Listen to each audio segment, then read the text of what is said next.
just big enough. The weather became volatile. While the mountains could be seductive, they were also amoral. Little of use could be grown. There were creatures, grizzly bears, black bears, mountain lions, capable and willing to eat him.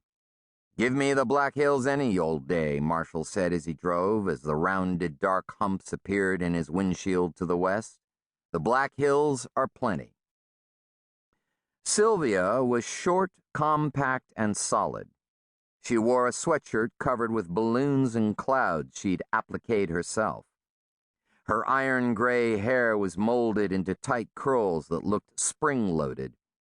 She had 8 grandchildren, with the 9th due any day now. She'd spent the day knitting baby booties and a little stocking cap. She didn't have strong opinions on the Black Hills versus the Rocky Mountains. But, "I don't like to be gawked at," she said, barely moving her mouth. "I hate to tell you this, but it's not you they're looking at," Marshall said, sipping coffee. "They're admiring the unit." Marshall's belly strained at the snap buttons of his Iowa Hawkeyes windbreaker.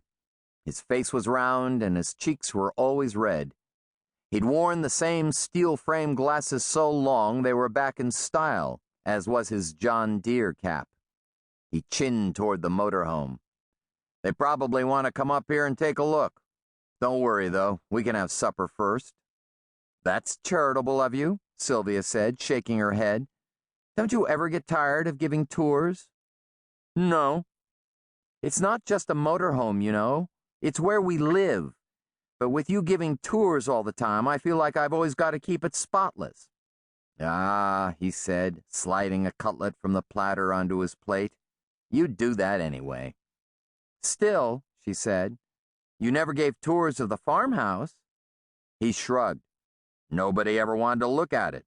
It's just a house, sweetie. Nothing special about a house." Said Sylvia heatedly, "A house where we raised 8 children." "You know what I mean," he said. "Hey, good pork." "Oh dear," she said. "Here they come again." The dark SUV with the Illinois plates didn't proceed all the way up the drive to the campsite, but it braked to a stop just off the access road. Sylvia could see 2 people in the vehicle, 2 men it looked like, and maybe someone smaller in the back. A girl? She glared her most unwelcoming glare, she thought. It usually worked. This time, though, the motor shut off and the driver's door opened. "At least they didn't drive in on top of us," she said. "Good campground etiquette," Marshall said. "But they could have waited until after our supper." "You want me to tell them to come back later?" "What?" she said with sarcasm, "and not give them a tour?"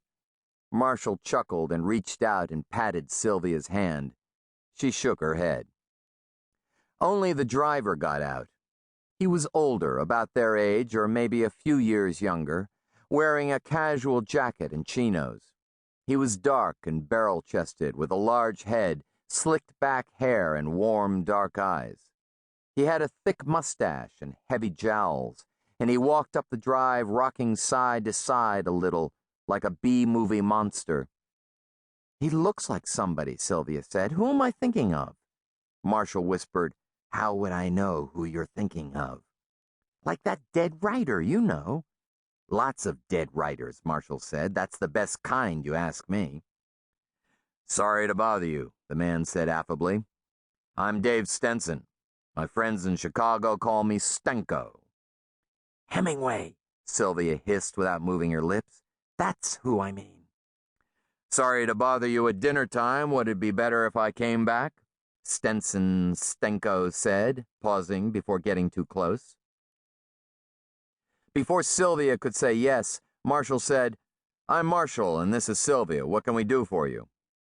"That's the biggest darned motorhome I've ever seen," Stenko said, stepping back so he could see it all from stem to stern. "I just wanted to look at it." Marshall smiled and his eyes twinkled behind thick lenses. Sylvia sighed. All those years in the cab of a combine, all those years of corn, corn, corn. The last few years of ethanol.